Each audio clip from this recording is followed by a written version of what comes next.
வணக்கம் மக்களே. இப்போ நம்ம பார்க்குறது புதிய ஸ்டீல் பிரிட்ஜ். நம்ம முதலமைச்சர் மு.க. ஸ்டாலின் அவர்கள் இன்று திறந்து வைத்த டி நகர் மேம்பாலம். இது ஒரு ரெக்கார்டுன்னு தான் சொல்லணும். இது ஃபுல்லாகவே ஸ்டீலில் பண்ணியிருக்காங்க. 1.2 கிலோமீட்டர்ஸ்க்கு 8.4 மீட்டர் விட்த்தில் என்ன மாதிரி லைட்ஸ்லாம் போட்டிருக்காங்க பாருங்கள். விண்டேஜ் லைட்ஸ், பழங்காலம் மாறாமல் அப்படியே சூப்பராக போட்டிருக்காங்க. 3800 மெட்ரிக் டன் இரும்பு யூஸ் பண்ணி இந்த பிரிட்ஜ் வடிவமைக்கப்பட்டிருக்கு. முன்னாடி இருந்த அந்த south Usman road bridge, concrete பிரிட்ஜை கட் பண்ணி இது எடுத்துகிட்டு போயிட்டு அது கூட ஜாயின் பண்ணியிருக்காங்க.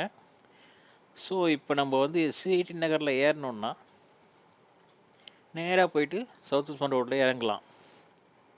லெஃப்ட் சைடில் பார்த்தீங்கன்னா டி நகர்லேருந்து ஏறி வரலாம், மொழி இறங்க முடியாது.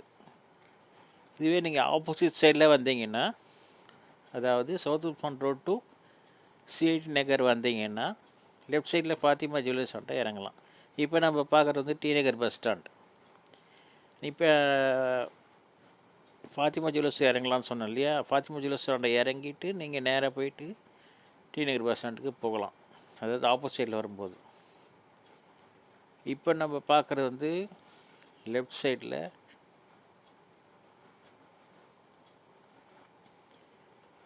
டி நகர்லேருந்து மேலே ஏறுறது.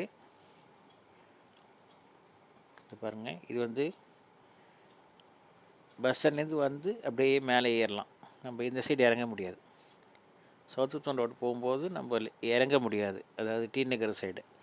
டி நகர் சைட்லேருந்து ஏற முடியும். ஓகேங்களா? ஒரு முக்கியமான பாயிண்ட் இது.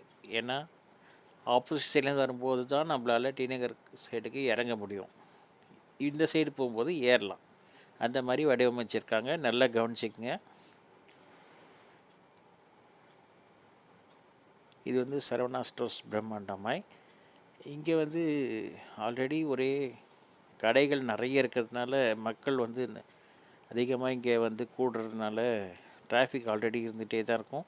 இந்த பாலம் 45 நிமிஷத்துலேருந்து 5 நிமிஷமாக குறைஞ்சிடுச்சு நம்மளுக்கு இந்த ட்ராவல் டைமு.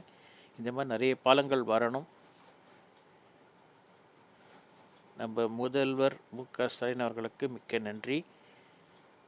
நம்ம சேனலை சப்ஸ்கிரைப் பண்ணாதவங்க சப்ஸ்கிரைப் பண்ணிக்கங்க. நன்றி.